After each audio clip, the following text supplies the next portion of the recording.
Hi hello నమస్తే welcome back to our channel. నేను MC present మనతోని సీనియర్ జర్నలిస్ట్ భరద్వాజ్ సార్ ఉన్నారు. సార్ నమస్కారం సార్. నమస్తే. ఈ రోజు మనం చూసినట్టయితే సార్ అంటే కాంగ్రెస్ ప్రభుత్వం కూడా హిందుత్వలో అడుగుజాడలు నడవాలని ఖర్గే గారికి యోగినంద్ గారు చేయడం జరిగింది. సార్ మీరేం చెప్తారు మరి ఆ విషయాల మీద? యోగి ఆదిత్యనాథ్ ఆయన మహారాష్ట్ర ఎన్నికల ప్రచారంలో పాల్గొంటున్నాడు. దానిలో పాల్గొంటూ ఆయన ఖర్గేకి హితవు చెప్పాడు. అంటే ఎంతసేపు ఇక్కడేదో హిందుత్వ రాజకీయాలు ప్రజల్ని నాశనం చేస్తున్నాయి, ఇబ్బంది పెడుతున్నాయి అని మాట్లాడుతూ మైనారిటీలను సంతృష్టిపరిచేటువంటి కార్యక్రమాలు మీరు మొదటి నుంచి చేస్తున్నదే అదే ఇప్పుడు మళ్ళీ చేస్తున్నావు. అంటే మహాత్మా గాంధీ గారి మీద వాళ్ళ ఎలిగేషన్ కూడా అదే. వాళ్ళ ఎలిగేషన్ ఏమిటి అంటే ఈ దేశంలో ముస్లింలకి హిందువులకి ఏకకాలంలో ఏకైక నాయకుడిగా ఎదగటం కోసం గాంధీ ట్రై చేస్తున్నాడు.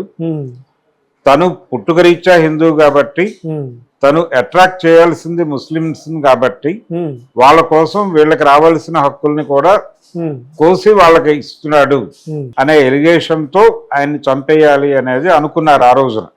ఎవరు? గాడ్సే అనుకో.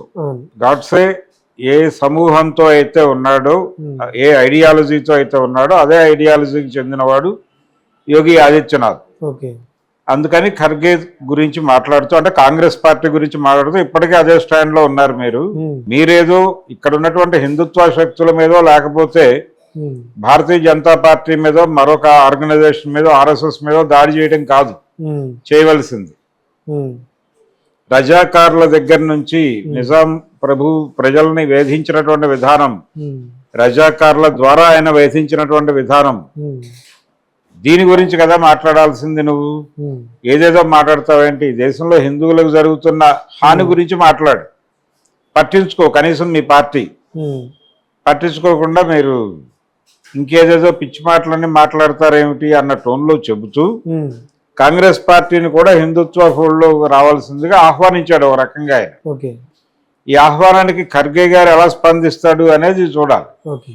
ఈయనైతే చాలా స్పష్టంగా వాళ్ళు ఒక విషయాన్ని చెప్తూ వస్తున్నారు. ఈ దేశంలో మెజారిటీ మతం ప్రమాదంలో ఉంది.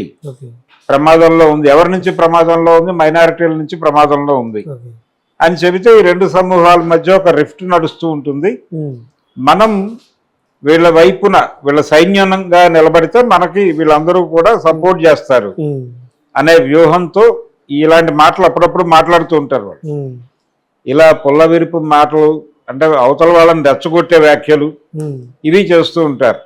అందులో భాగంగానే ఆయన మాట్లాడినటువంటి మాటలని చూడాలి. యోగి ఆదిత్యనాథ్ మహారాష్ట్ర ఎన్నికల సందర్భంగా చేసినటువంటి వ్యాఖ్యలను ఈ కోణంలో చూస్తే మనకి ఇబ్బంది అనిపించదు. అంటే వాళ్ళేదో ఆయన కాంగ్రెస్ పార్టీకి హితవు చెప్పే ప్రయత్నం, అంటే ఈ దేశం హిందువులది, హిందుత్వకు అనుకూలంగా ఉండడానికి మీకెందుకు ఇబ్బంది, అనుకూలంగా వచ్చేసేయండి అని చెప్పి అందరినీ పిలుస్తున్నాడు ఇప్పుడే. అంటే ప్రతి ఒక్కరూ హిందువే, ఈ దేశంలో పుట్టిన, అంటే హిందువులందరినీ కన్సాలిడేట్ చేయటం.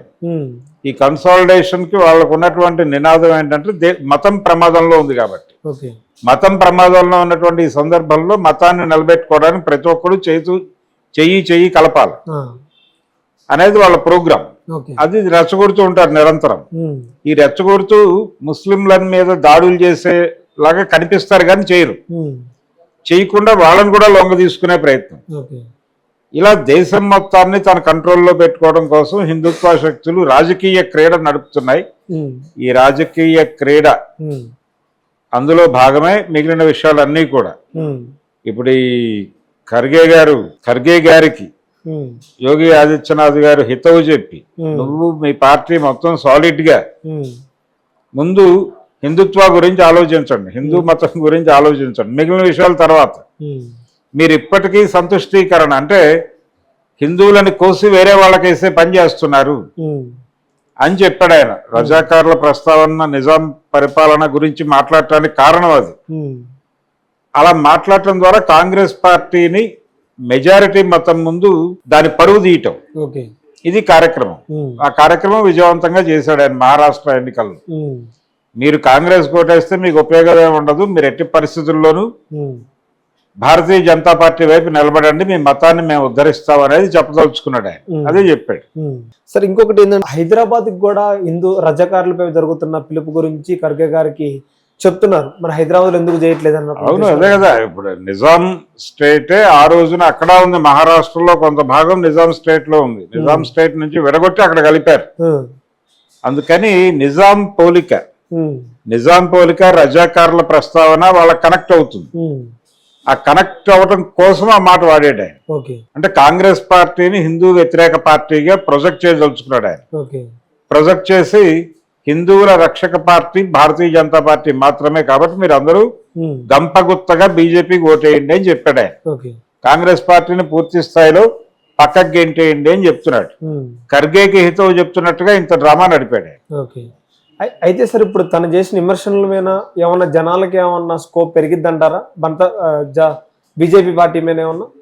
బీజేపీ పార్టీ ఇప్పుడు ఎక్కడైనా ఆయన కోరుకునేది అదే, భారతీయ జనతా పార్టీకి అనుకూలంగా ప్రజాభిప్రాయాన్ని మలచటం, పర్టికులర్ గా హిందువులని. హిందూ ఓటు బ్యాంక్ కన్సాలిడేషన్ వాళ్ళ ఉద్దేశం. దాంతో పాటు ఈ కన్సాలిడేషన్ ని చూపించి ముస్లింలను బెదిరించి సరెండర్ చేసుకోవటం, ఈ రెండు కార్యక్రమాలు నిర్వహించడం కోసం ఆయన పదే పదే ఈ ప్రస్తావనలు చేస్తూ ఉంటాడు యోగి ఆదిత్యనాథ్. అది వర్కౌట్ అవుతుందేమో చూద్దాం.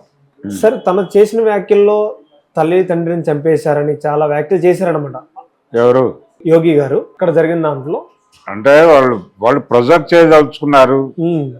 అంటే ముస్లిం ఉగ్రవాదం, ఉగ్రవాదులందరూ ముస్లింలే అనేది ప్రొజెక్ట్ చేయడం వాళ్ళ ఉద్దేశం.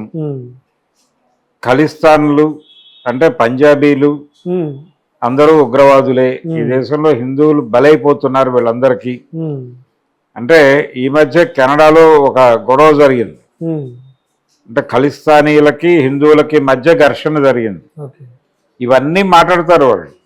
వాళ్ళ లక్ష్యం ఏంటంటే హిందూ ఓట్ బ్యాంక్ ని కన్సాలిడేట్ చేసి అది ఇతర పార్టీల వైపు డ్రైవ్ కాకుండా ప్రొటెక్ట్ చేసి సాలిడ్ గా ఈవీఎంలకి నడిపించాలి. ఈ ప్రోగ్రామ్ లో భాగంగా వాళ్ళు ఎవరినైనా సరే ఈ దాడికి ఉపయోగించుకుంటారు.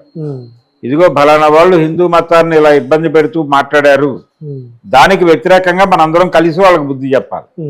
అంటే ఓన్లీ హిందూ వాళ్ళే ఓటింగ్ చేసి బీజేపీ గెలిచిద్ది అంటారా sir? Hindu vote bank consolidation, మేము ఎవరిని సంతుష్టీకరించాల్సిన అవసరం లేదు, మా ఓటు బ్యాంక్ మాకుంది అని చెప్పడం. వాళ్ళు 3 సార్లు గెలిచారంటే అదే.